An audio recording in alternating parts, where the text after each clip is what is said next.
ओम भूयो भूयो विधस्यामि।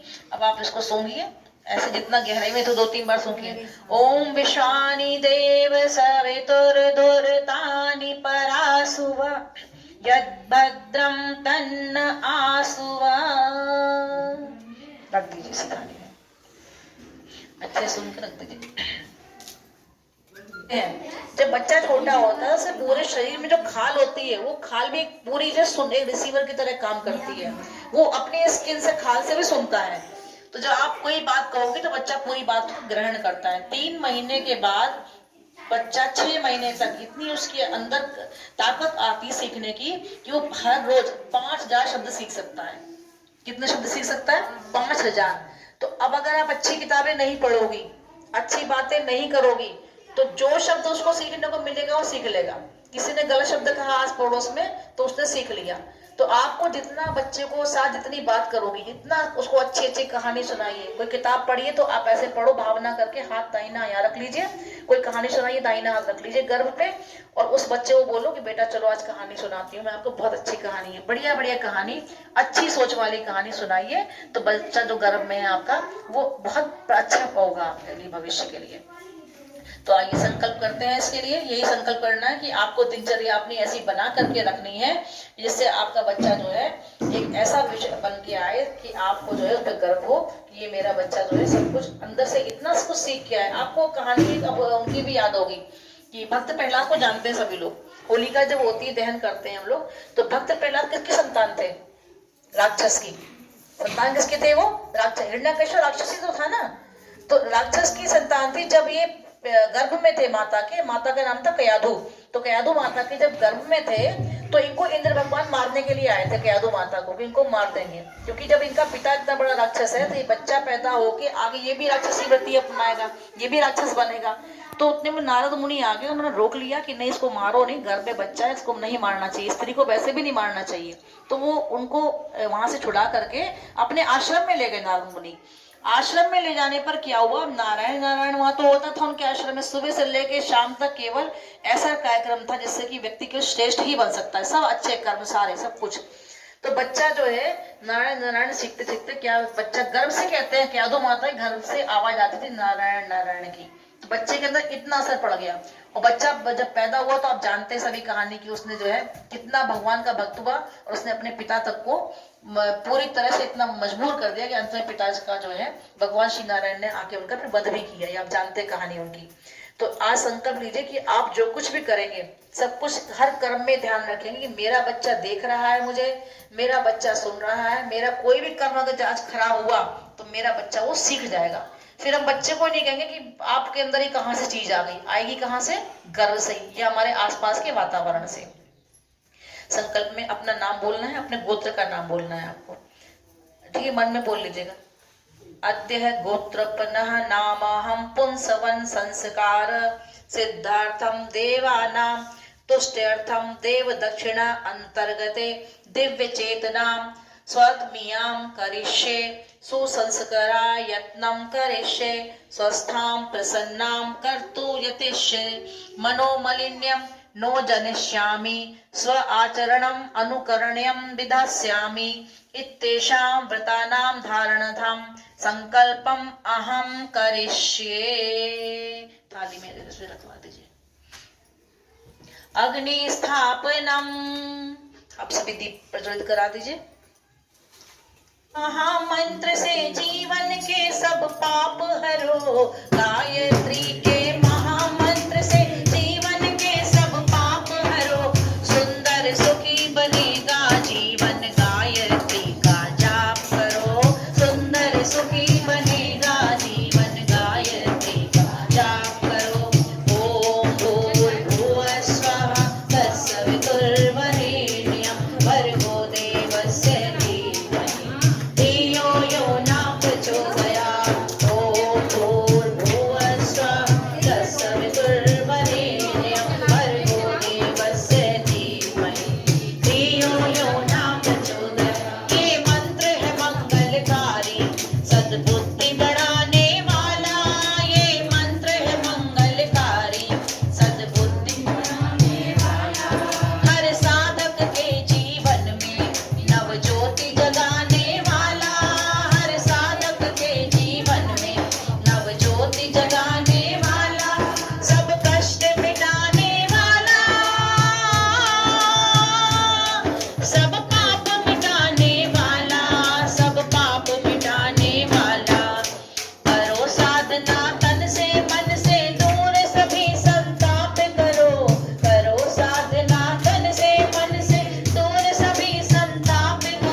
यो यो नः प्रचोदयात् स्वाहा इदं गायत्री इदं न मम ओम। तो इसके लिए जो साइंटिस्ट हैं उन्होंने बताया कि नहीं, भगवान नहीं करेगा, गर्भ में जो बच्चा है उसकी माँ एक जेनेटिक इंजीनियरिंग है और वो अपने बच्चे का निर्माण कर सकती है। माता निर्माता भवति। माता निर्माता है, पुरुष की निर्माता है, जननी है वो नर की, लेकिन वो भूल गई है कि हम निर्माता है, हम निर्माण कर सकते हैं, वो भूल गई है। कौशल्या ने भगवान राम का निर्माण किया था और यशोदा ने अपने नंदलाल को वो वातावरण दिया था, वो शिक्षण दिया था, वो पढ़ाई दी थी, वो विचार दिए थे, वो भावनाएं दी थी, वो संवेदनाएं दी थी, जिसके कारण भगवान कृष्ण हुए। तो कौन करता है निर्माण? भगवान का निर्माण कौन करता है? माँ कर सकती है। माँ अपने गर्भ से चंद्रशेखर आजाद पैदा कर सकती है, लवकुश पैदा कर सकती है, भरत पैदा कर सकती है, शिवाजी पैदा कर सकती है, महाराणा प्रताप पैदा कर सकती है, लेकिन भूली है वो ये समझती है कि हम क्या करेंगे, हम क्या कर सकते हैं, अरे बच्चा आ गया है, भगवान की देन है। भगवान की देन नहीं है, ये आपकी देन है। और अगर वो बाहर निकलेगा और वो गलत संगत में पड़ेगा, गलत आचरण करेगा, तो वो आपकी देन है। कैसे कैसे करेंगे हम साहब?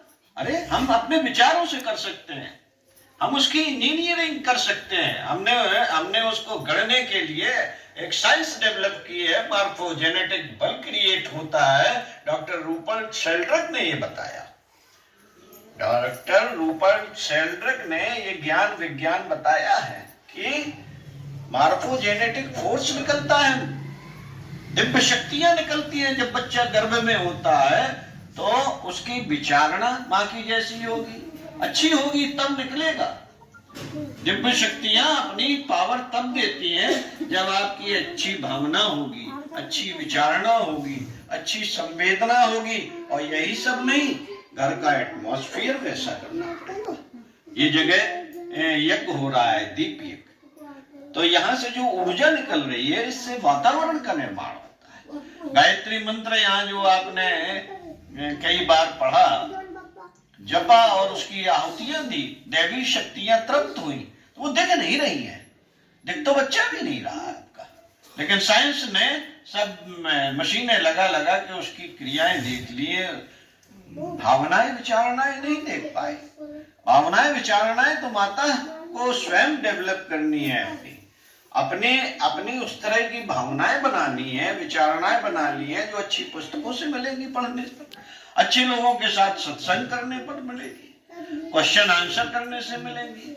बहन जी, दीदी यहाँ पर हैं, आपके आसपास ही रहती हैं, आप पूछ सकती हैं आके।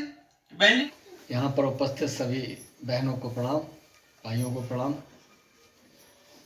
अभी आपने दीप यज्ञ किया, हमारे बड़े भाई के विचारों को सुना, और गणेश संस्कारवान पीढ़ी का जो चौथा पाठ्यक्रम है उसमें गर्भवती माता को ध्यान, योग और प्राणायाम क्यों करना चाहिए।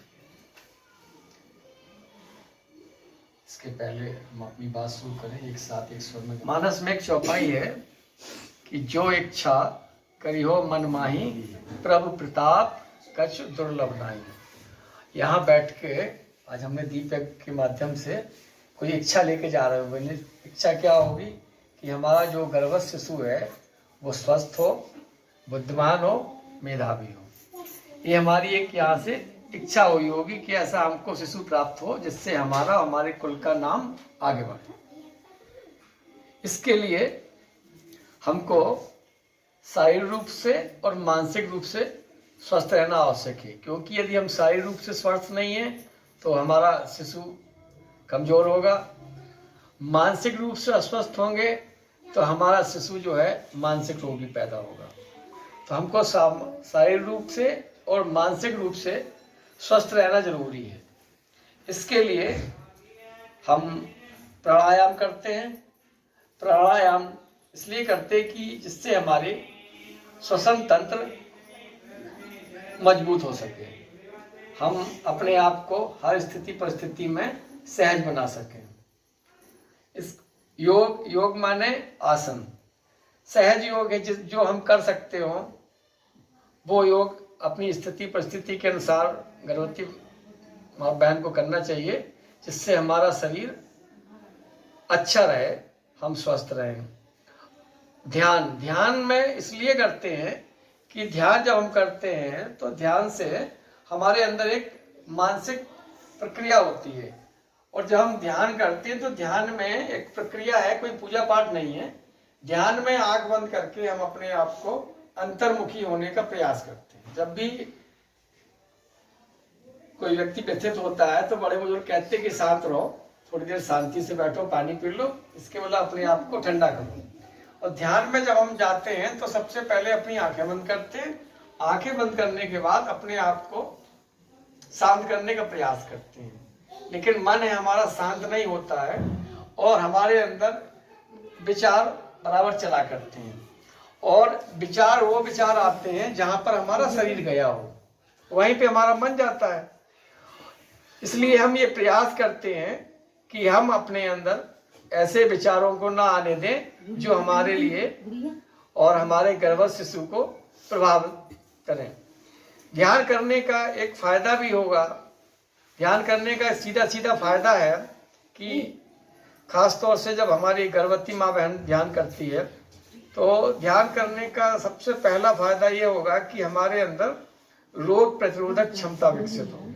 सबसे पहला फायदा कभी भी करके देखना, आप 5 से लेके 15 मिनट तक आप जो है किसी भी इष्ट देव के सामने बैठ जाएं, दीपक जला के बैठ जाएं, किसी देवी चित्र के सामने बैठ जाएं, किसी भी मसाल के सामने बैठ जाएं, आंख बंद करके 5 से 15 मिनट तक जब आप ध्यान करेंगे तो सबसे पहला फायदा आपको ये होगा कि आपके अंदर रोग प्रतिरोधक क्षमता बढ़नी चालू हो जाएगी। अब रोग प्रतिरोधक क्षमता क्या है कि जैसे आज सर्दी बहुत है और जो व्यक्ति अपने आप को ध्यान, योग और प्राणायाम से जोड़े हुए हैं तो वे सर्दी में भी अपने आप को बिल्कुल फिट रखे हुए हैं। और नहीं तो बहुत से लोग रजाई से निकले नहीं होंगे, उन्होंने मुंह भी धोया होगा। तो सबसे पहले आपके अंदर रोग प्रतिरोधक क्षमता की वृद्धि होगी। दूसरा, आपके अंदर मैत्री भाव बढ़ेगा, क्योंकि जब नकारात्मक चिंतन आपका निकलेगा तो कुछ जाएगा नहीं। जाएगा क्या? सकारात्मक चिंतन जाएगा। सकारात्मक चिंतन क्या होगा? दूसरा कि मैत्री भाव बढ़ेगा। आप घर में अपने सास से, देवरानी से, जेठानी से, नंद से आपका जो वातावरण होगा बहुत ही सहज और सरल हो जाएगा। तीसरा, आपके अंदर स्वयं में, हमारे संस्कृत में शब्द है मुदिता। मुदिता माने प्रसन्नता का भाव जागृत होगा। जब आप ध्यान करेंगे तो आपके अंदर एक प्रसन्नता का भाव आएगा, और जब आप प्रसन्न रहेंगे तो आपका गर्भस्थ शिशु भी प्रसन्न रहेगा। और चौथा जो आपको प्राप्त होगा वो आपको आत्मबल मिलेगा, क्योंकि आत्मबल आपको स्वयं लेना पड़ेगा। ये किसी औषधालय में, चिकित्सालय में नहीं मिलेगा। अगर आपका आत्मबल टूट गया तो आपको कोई ठीक नहीं कर सकता। डॉक्टर भी जो है आपको दवाइयां देता है और कहता है कि दवाइयां लीजिए, लेकिन अगर आपने मान लिया कि दवाई हमको असर नहीं करेगी तो वो असर नहीं करेगी। कितनी भी महंगी दवाई ले लें, कितनी भी असरदायक दवाई ले लें। तो चौथा क्या है? आपको आत्मबल मिलेगा। ये 4 चीजें ध्यान करने से आपको प्राप्त होंगी। तो हम आपसे आशा करेंगे कि आप जो है आज से ही कल सुबह उठ के हाथ पैर धो के, नहाने की कोई आवश्यकता नहीं कि आप नहा के ही करें, हाथ पैर धो के और 5 से लेके 15 मिनट तक जितना भी आपका समय हो, न्यूनतम 5 मिनट और अधिकतम 15 मिनट, इस 5 से 15 मिनट की समयावधि में इस प्रक्रिया से अपने आप को जोड़ें। तो इससे आपको फायदा होगा, गर्भस्थ शिशु को फायदा होगा, और आने वाली संतति समाज में आपका नाम रोशन करेगी, आपके कुल का नाम रोशन करेगी। इसी कामना, भावना, प्रार्थना के साथ आप सभी को प्रणाम। एक बनेंगे, एक बनेंगे, हम सुधरेंगे, युग सुधरेगा, हम बदलेंगे, युग बदलेगा। चार क्रांति सफलो सफलो सफलो। ज्ञान यज्ञ की लाल मशाल सदा जलेगी सदा जलेगी। नया सवेरा नया उजाला इस धरती पर लाएंगे, नया समाज बनाएंगे, नया जमाना लाएंगे। जन्म जहाँ पर हमने पाया, अन्न जहाँ का हमने पाया, वस्त्र जहाँ के हमने पहने, ज्ञान जहाँ से हमने पाया। वह है प्यारा देश हमारा। देश की रक्षा कौन करेगा? हम करेंगे, हम करेंगे। युग निर्माण कैसे होगा? व्यक्ति के निर्माण से, माँ का मस्तक ऊंचा होगा, त्याग और बलिदान से। नित्य सूर्य का ध्यान करेंगे, अपनी प्रतिभा प्रखर करेंगे। मानव मात्र एक समान, जाति वंश एक समान, नर और नारी एक समान। नारी का सम्मान जहाँ है, संस्कृति का उत्थान, जागेगी भाई जागेगी, नारी शक्ति जागेगी। धर्म की जय हो, अधर्म का नाश हो, प्राणियों में विश्व का कल्याण हो। हमारी युग निर्माण योजना सफल हो, सफल हो, सफल हो। हमारा युग निर्माण सत्संकल्प पूर्ण हो, पूर्ण हो, पूर्ण हो। 21वीं सदी उज्जवल भविष्य। वंदे वेद मातरम, वंदे देव मातरम, वंदे विश्व मातरम।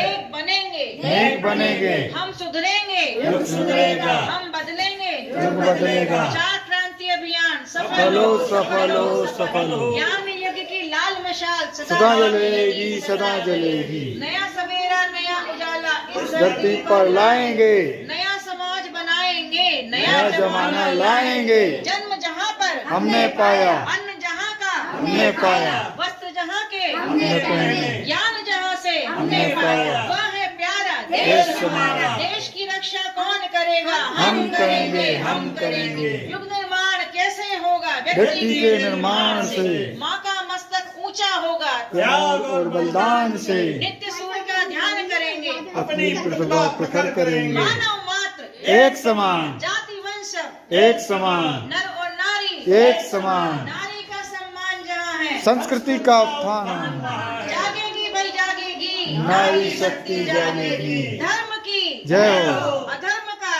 नाश हो, प्राणियों में विश्व का कल्याण हो। हमारी युग निर्माण योजना सफल हो, सफल हो, सफल हो। हमारा युग निर्माण सत्संकल्प पूर्ण हो, पूर्ण हो, पूर्ण हो। 21वीं सदी उज्जवल भविष्य। वंदे